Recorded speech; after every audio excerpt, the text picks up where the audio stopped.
आज आपण ह्या ड्रेसपासून एक छानशी बॅग शिवूया आणि झिपर साईज शिवूया. आणि हे जी प्रिंट आहे ती फ्रंट साईडला येईल हे असं ठेवून मी ते आता कटिंग करून घेते. पण त्याआधी काही प्रश्न. एका ताईंनी विचारलं होतं क्लिप्स कुठून घेता. आता ह्या जर क्लिप्स असतील तर ह्या स्टेशनरीच्या कोणत्याही दुकानात तुम्हाला मिळतील. त्याच्यानंतर एका ताईंचा प्रश्न होता, अस्तर तुम्ही जे वापरलं होतं त्या बॅगेसाठी अस्तर ते कुठून आणलं.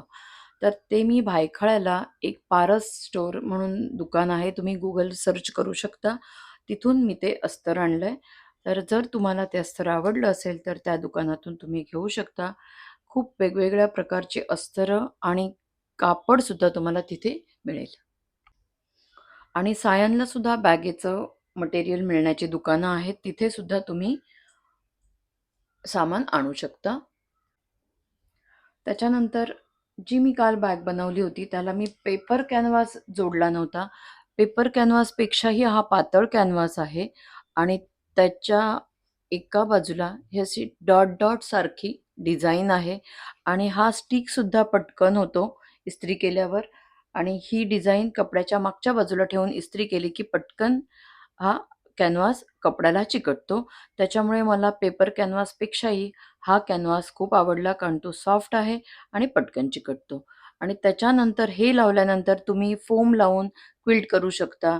त्यात कपडा स्ट्रेच होणार नाही. त्याच्यामुळे हा कॅनव्हास खूप उपयोगी आहे.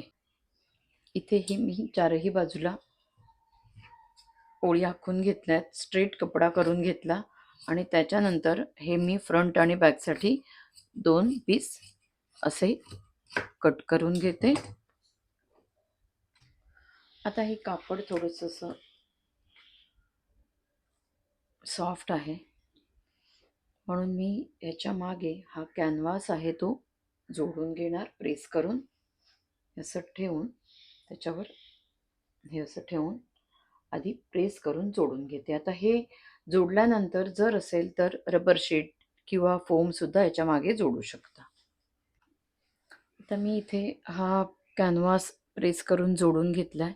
ते झाल्यानंतर जर तुम्हाला रबर शीट जोडायची असेल तर सुद्धा तुम्ही जोडू शकता. हा मी एक नॉनओव्हन आहे. मी एक फॅब्रिकला कडकपणा येण्यासाठी म्हणून हे चारही बाजूला शिवून घेणार आहे आणि त्याच्यावर मी अस्तर वेगळं जोडणार आहे. इथे मी हे 2 पीस तयार करून घेतलेत. त्याचं माप आहे 16 इंच बाय 14 इंच. सारख्याच मापाचे 2 अस्तरचे पीसेस घेतलेत 16 इंच बाय 14 इंच.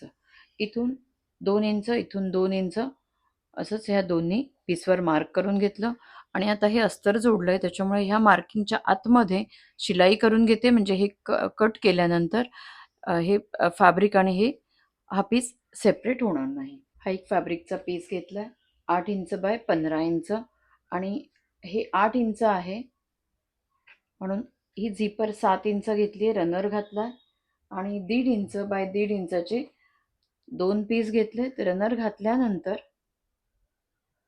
शिवून घ्यायचं. तर ही दोन्ही बाजूला जोडल्यानंतर असे इथे टॉप स्टिच आणि झिपरच्या बाहेरचं एक्स्ट्रा फॅब्रिक कट करून घ्यायचं. आता ही झिपरची पट्टी तयार झाली आहे.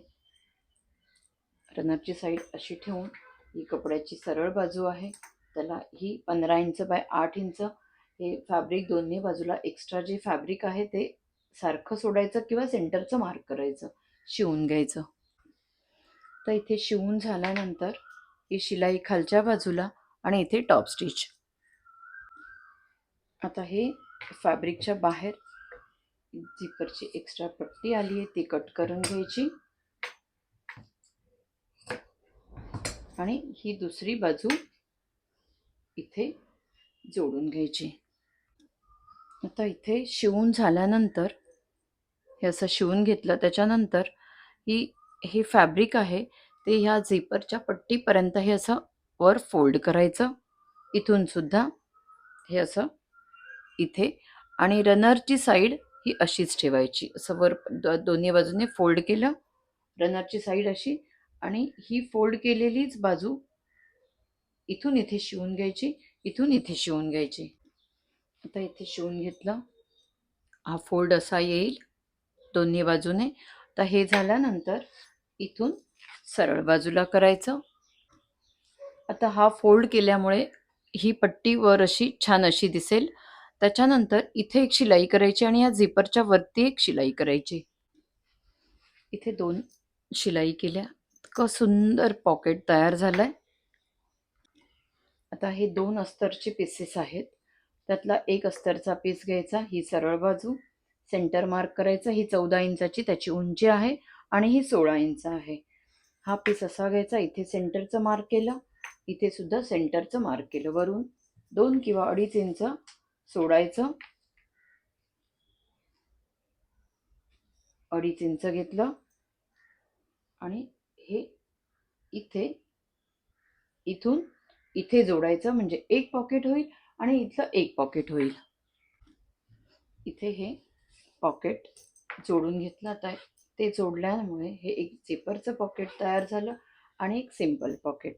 हे झाल्यानंतर हा अस्तर इथून 2 इंच, इथून 2 इंचाचे मार्क इथे सुद्धा कट करून घ्यायचं. तसंच हे दुसरं अस्तर आहे 14x16. इथे सुद्धा हे 2-2 इंचावर मार्क केलं, हे कट करून घ्यायचं. आणि हे जे मार्क आहे अस्तर जोडल्यामुळे इथे मी शिलाई ह्या मार्किंगच्या आतमध्ये शिलाई करून घेतली आहे. आणि हे जे मार्क केलं आहे त्या मार्किंगवर हे असं कट करून घ्यायचं 2-2 इंचावर इथे सुद्धा. तर हे मी 25 इंचाचे बेल्ट तयार करून घेतलेत. जे कॅनव्हास फॅब्रिक असतं त्या फॅब्रिकपासून हे बेल्ट केलेत. कारण ह्या फॅब्रिकचं माझ्याकडे 25 इंच होईल एवढं फॅब्रिक नव्हतं, छोटं होतं आणि मला जॉईन करून बेल्ट तयार करायचे नव्हते, म्हणून मी हे कॅनव्हास फॅब्रिकचे बेल्ट तयार केले. सेंटरचं मार्क केलं, सेंटरकडून 3 इंच 3 इंच हे बेल्ट असे जोडून घेते आधी.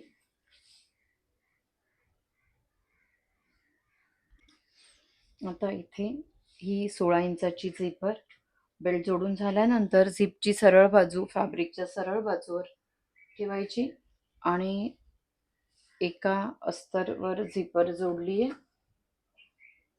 ही बॅक साईडला येईल. फ्रंट साईडला हा पीस ही सरळ बाजू अस्तरची अशी ठेवायची, शिवून घ्यायचं. आता हे शिवून झाल्यानंतर हे अस्तर आतल्या बाजूला घ्यायचं, बेल्ट वरच्या बाजूला आणि इथे टॉप स्टिच. इथे टॉप स्टिच करून झाल्यानंतर हे दुसरं अस्तर असं ठेवायचं.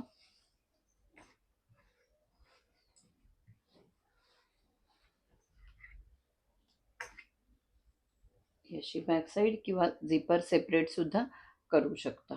आणि ही बाजू अशी शिलाई करायची. आता हे शिवून झाल्यानंतर हे अस्तर, हे फॅब्रिक आणि अस्तर असं घ्यायचं बेल्ट वरच्या बाजूला आणि इथे टॉप स्टिच. दोन्ही बाजूला टॉप स्टिच करून झाल्यानंतर दोन्ही बाजूने एक एक रनर घालायचा. दोन्ही बाजूने एक एक रनर घातला. त्याच्यानंतर ही फॅब्रिक एका बाजूला आणि अस्तर एका बाजूला. झिपरची साईड अस्तरच्या बाजूला ठेवायची आणि इथे अस्तरच्या बाजूला इथून एवढी जागा सोडून इथून इथे शिवायचं, इथून इथे शिवायचं आणि हे इथून इथेपर्यंत शिवून घ्यायचं. आता इथे अस्तरच्या बाजूला एवढी जागा सोडली आहे आणि चारही बाजूने शिवून घेतलं. शिवून घेतल्यानंतर ही कॉर्नर्स असे शिवून घ्यायचे. चारही कॉर्नर्स शिवून झाल्यानंतर इथून सरळ बाजूला करायचं. ही झिपर ओपन करून ही बॅग बाहेर काढायची. आता इथे सरळ बाजूला केल्यानंतर ही ओपन स्पेस आहे, तिथून हे कॉर्नर्स छान असे बाहेर काढून घ्यायचे चारही. ही सुद्धा. आणि हे झाल्यानंतर हे आतल्या बाजूला फोल्ड करायचं आणि टॉप स्टिच. इथे टॉप स्टिच करून घेतलं. त्याच्यानंतर ही अस्तरची बाजू आतमध्ये घालायची. खूप छान अशी बॅग झाली आणि ती सुद्धा एका कुर्तीपासून त्याची डिझाईन जी आहे त्याचा सुद्धा छानसा उपयोग केलाय. आतल्या बाजूने एवढी मोठी आहे आणि 2 पॉकेट्स आहेत, एक साधं आणि एक झिपरचं. अशी तुम्ही सुद्धा कुर्तीपासून अशा छान छान बॅगा शिवू शकता.